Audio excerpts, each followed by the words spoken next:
লাইফের ছোট ছোট লক্ষ্য পূরণ করার তাগিদে আমরা কখন জীবন জালে জড়িয়ে পড়ি এবং নিজেরাই ভুলে যাই যে মাঝে মাঝে ব্রেক নেওয়ারও খুব প্রয়োজন আছে। তাই তো মানুষ ঘুরতে যায়। যেমন আমি বেরিয়ে পড়েছিলাম শহরের কোলাহল থেকে অনেক দূরে এক রাঙামাটির দেশে। বেরিয়ে পড়েছিলাম শান্তিনিকেতন।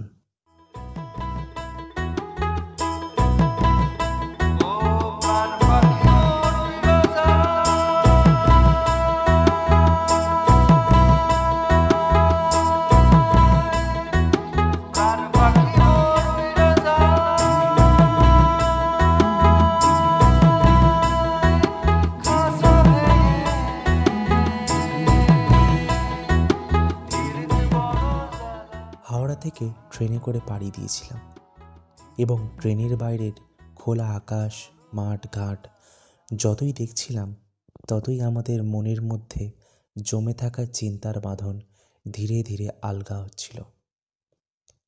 কিছুক্ষণের মধ্যেই আমরা পৌঁছে গেলাম আমাদের গন্তব্যস্থল অর্থাৎ বোলপুর স্টেশন। ট্রেন থেকে নেমেই আমাদের পেয়ে গিয়েছিল খিদে, তাই আমরা চলে গিয়েছিলাম মহামায়া হোটেলে। সেখানে পেট ভরে লাঞ্চ করে আবার আমরা রিসর্টের দিকে বেরিয়ে পড়েছিলাম এক টোটো ভাড়া করে।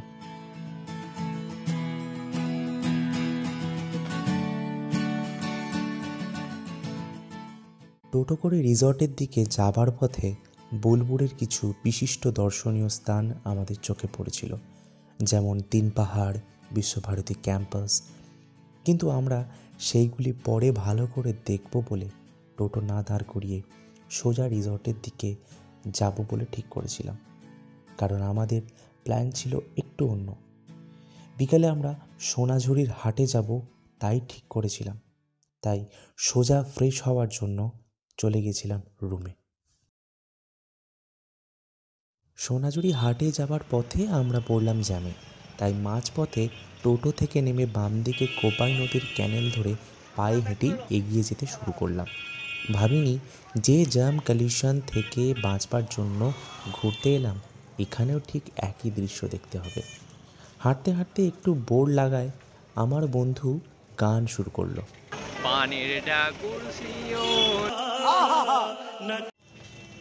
তার এই হেরে গলার গান আপনা আপনি থেমে গেল যখন আমরা রাস্তার দুই পাশ থেকে বুঝতে পারলাম হাটে আমরা ঢুকে পড়েছি।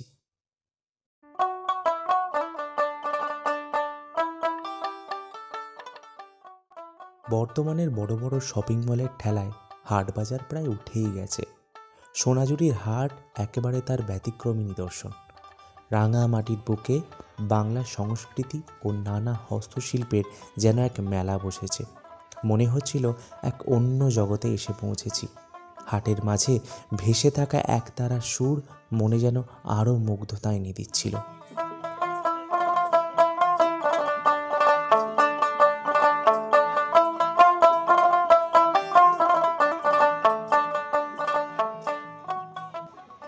হাতের তৈরি এত সুন্দর সুন্দর জিনিস কেনার লোভ আমরা আর সামলাতে পারলাম না, তাই আমরাও শুরু করে দিলাম কেনাকাটা।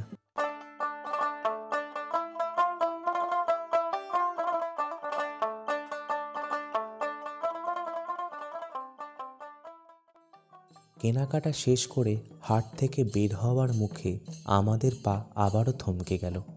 যত বিকেল গড়িয়ে সন্ধ্যা নামছিল, চারপাশের তাপমাত্রা ততই কমছিল। শালবনের মাঝে মাদল ও ঘুঙুর মিশ্রিত সেই নাচ যেন আমাদের মনে শিহরণ জাগিয়ে তুলছিল। রিসর্টে ফেরার আগে সেই ঠান্ডায় আমরা বাইরে থেকে মোমো খেয়ে রাতের খাবার নিয়ে রিসর্টে এসে সেই দিনের মতন শেষ করেছিলাম।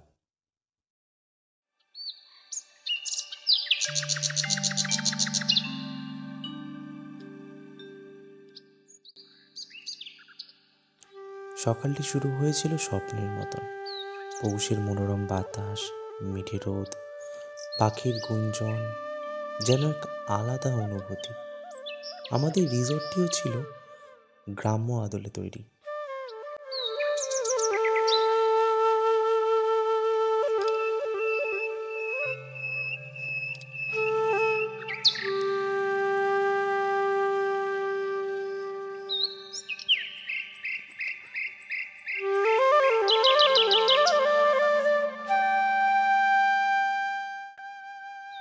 ঘুরতে ঘুরতে হাঁসেদের ব্রেকফাস্ট করা দেখে মনে পড়ল আমাদেরও ব্রেকফাস্টটা করা উচিত। তাই চা জলখাবার খেতে বেরিয়ে পড়লাম। সেখানে আমাদের দেখা হয়েছিল ভোলুর সাথে।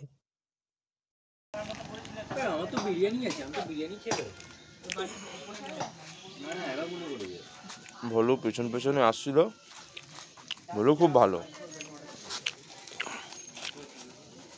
ভোলু কেমন কেঁদে কেঁদে কথা বলতে নেই।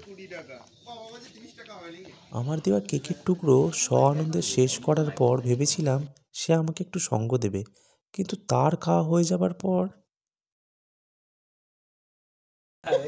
স্বার্থপর কুকুর, স্বার্থপর, একে বলে স্বার্থপর কুকুর। गजब बेइज्जती है।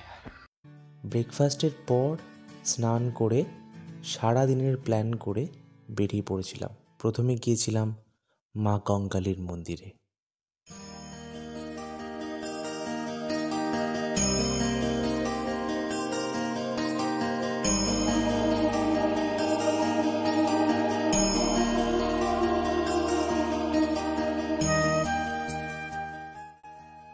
মন্দিরের একপাশে যেমন দেখতে পাওয়া যাচ্ছিল মাকে পুজো দেওয়ার এক বিশাল লাইন, ঠিক মন্দিরের অপর পাশেই দেখা যাচ্ছিল আরও এক অন্য দৃশ্য। সেখানে জাতি, ধর্ম, বর্ণ, দেশ বিদেশ সব বাধা পেরিয়ে কিছু মানুষ মাদলের তালে নিজেদেরকে ভাসিয়ে দিয়েছে।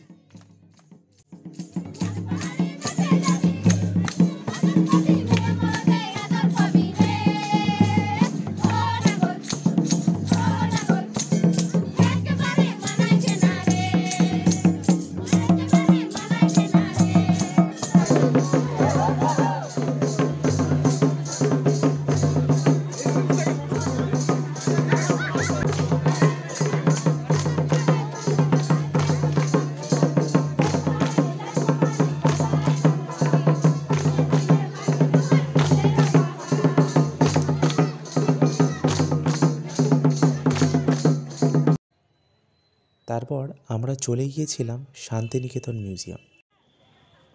সেখানে যাবার পর আমার বন্ধু আমার থেকে একটু আলাদা হয়ে গিয়েছিল। তাকে খুঁজে না পেয়ে পাশে বটগাছের ছাওয়ায় গিয়ে দেখি देखा आपने लापरवाही का नतीजा है। তাকে এরকম করার কারণ জিজ্ঞাসা করায় সে বলল, भाई मजा आया। ঠিক তার পাশেই ছিল রবীন্দ্র ভবন।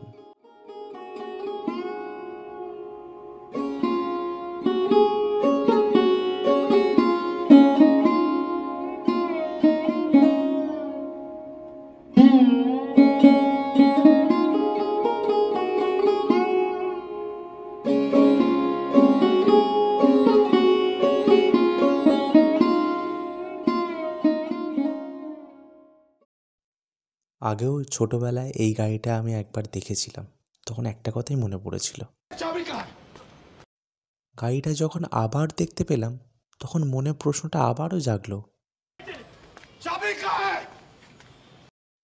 যাক, সেসব কথা। তারপর সেইখান থেকে আমরা বেরিয়ে গিয়েছিলাম 3 পাহাড়। কিশলয় বইয়ের সেই বটগাছটি সবাইকে ছায়া দিচ্ছে। তার পাশেই ছিল সেই বড় তাল গাছটি, সবার থেকে মাথা উঁচু করে দাঁড়িয়ে আছে, যার নিচে রবীন্দ্রনাথ ঠাকুর বসে লিখেছিলেন, তাল গাছ এক পায়ে দাঁড়িয়ে সব গাছ ছাড়িয়ে।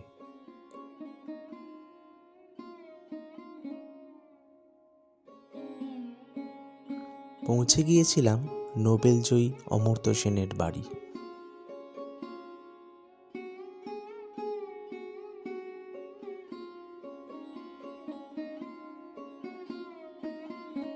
তারপর আমরা যে জায়গায় গিয়েছিলাম তার নাম সৃজনী শিল্পগ্রাম। মনে হচ্ছিল একটা ছোট্ট সুন্দর গ্রামে চলে এসেছি, যেখানে বহু শিল্পীদের বাসস্থান এবং চারিদিকে তাদের শিল্পকলা ছড়িয়ে ছিটিয়ে আছে।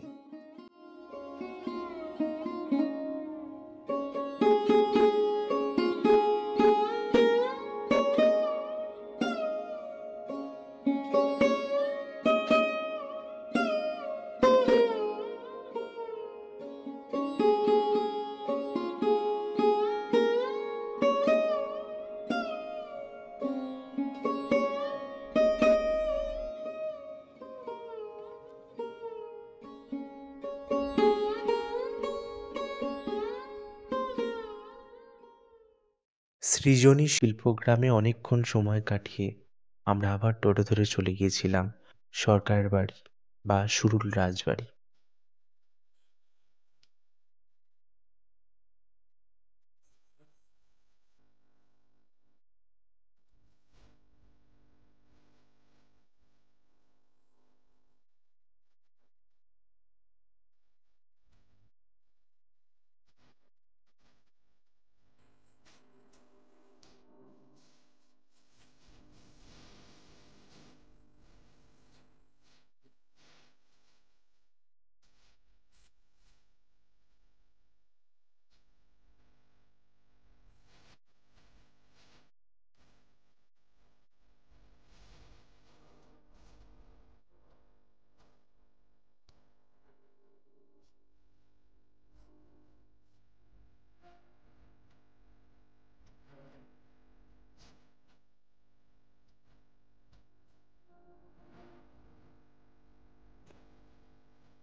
দুপুরে লাঞ্চ করার জন্য আমরা গিয়েছিলাম সেখানকার বহু বিখ্যাত রেস্টুরেন্টের মধ্যে একটি, যার নাম বনবিথি হেসেল ঘর, যেখানে ভেজ ননভেজ সব ধরনেরই খাবার পাওয়া যায়।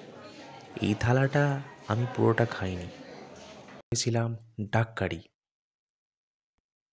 হ্যাঁ, ডাক কারি মানে মানে হাঁসের মাংস। ইস, সকালে পুকুরে হাঁসগুলো চড়তে দেখে যখন বুঝলাম একটা হাঁস কম,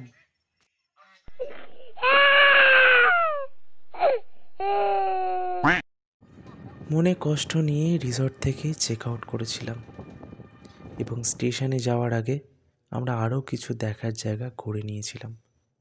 প্রথমে গিয়েছিলাম কোপাই নদীর তীরে। সেখানেই মনটা হালকা হয়ে গেল। ফাঁকা মাঠ এবং তার মধ্যেই কোপাই নদী। মনটা তাই বলছিল, কি করিলে বলো পাইব তোমারে রাখিব আখিতে আখিতে, ও এত প্রেম আমি কোথা পাবো না, এত প্রেম আমি কোথা পাবো না, তোমারে হৃদয়ে রাখিতে আমার স্বার্থ কি। কোপাই নদীর পাশেও বহু বিক্রেতাকে আমরা দেখতে পাই যারা তাদের জিনিসপত্র নিয়ে বিক্রি করছিল। ও, আর একটা কথা বলতে ভুলে গেছি, ধূমপান স্বাস্থ্যের পক্ষে ক্ষতিকর এবং এটি ক্যান্সারের কারণ। আর কাকু, এইভাবে বিড়ি ধরে রাখবেন না, কারো ছ্যাঁকা লেগে যেতে পারে।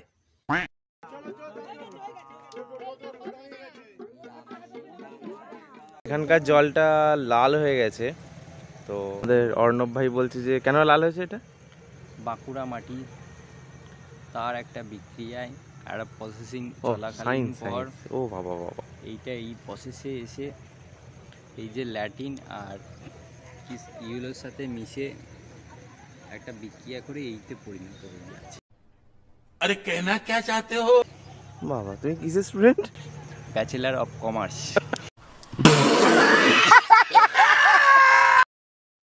পলাশবনে যাবার পথটি ছিল একটি আদিবাসী গ্রামের মধ্য দিয়ে। দেওয়ালে আঁকা মাটির তৈরি নকশা দেখে মনে হচ্ছিল শহরের বহু ইন্টেরিয়ার ডিজাইনারদের হার মানাবে।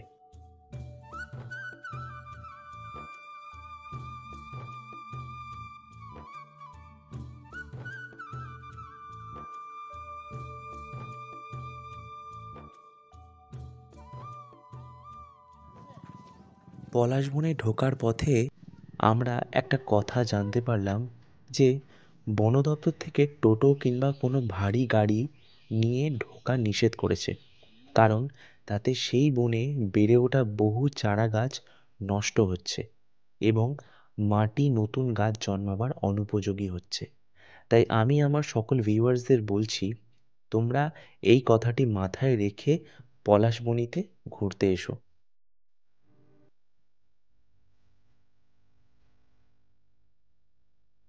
আমার মনে হয় এই জায়গায় পায়ে হেঁটে চারিদিকে ঘোরার মজাটাই আলাদা। কারণ সেখানে কিছুক্ষণ থাকলে সেই জায়গা থেকে আর ফিরে আসতে ইচ্ছা করবে না।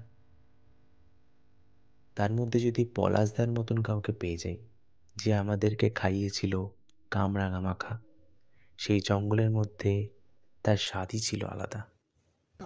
কি কি আছে এর মধ্যে? আম মাখা, পেয়ারা মাখা, শসা, কামরাঙা মাখা, তেঁতুল মাখা, কুল মাখা। বাহ, দেখেই তো জিভে জল আসছে। যখনই পলাশমণিতে আসবেন কাকার সঙ্গে যোগাযোগ করবেন। কাকা না দাদা বলবো, কি নাম আপনার? পলাশ দাস। ও বাবা, পলাশমণি এটা আপনারই নাকি?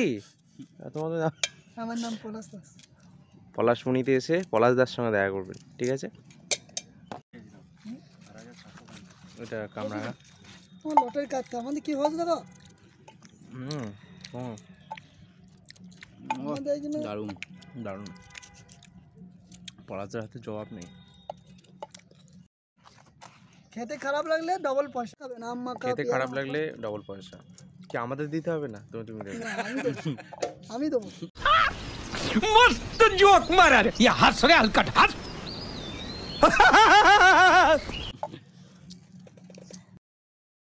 নালি তো Start. খাবে না কেউ। সামনে ক্রিসমাস আসছে। তারপর আমরা সেই বাড়িতে দেখেছিলাম যার নাম গীতবিতান, যেখানে শিবপ্রসাদ মুখোপাধ্যায়ের বিখ্যাত সিনেমা বেলা শুরুর শুটিং হয়েছিল।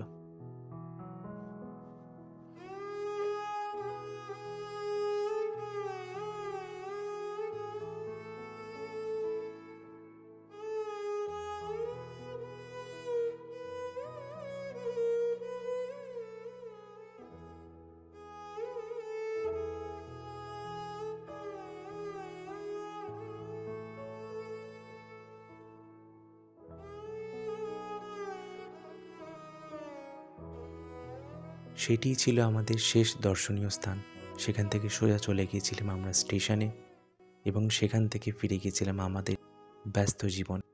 কিন্তু আমাদের এই শান্তিনিকেতনের বহু কথা মনে পড়বে আমাদের গ্রাম্য আদলে তৈরি সেই রিসর্টটি, মনে পড়বে রাঙামাটির রাস্তা, সোনাঝুরির হাট, মনে পড়বে বাউলের গান, সেই মাদল এবং ঘুঙুর মিশ্রিত নাচ, পলাশবনি, মনে পড়বে সেই পলাশদাকে যে আমাদের কামরাঙা মাখা খাইয়েছিল।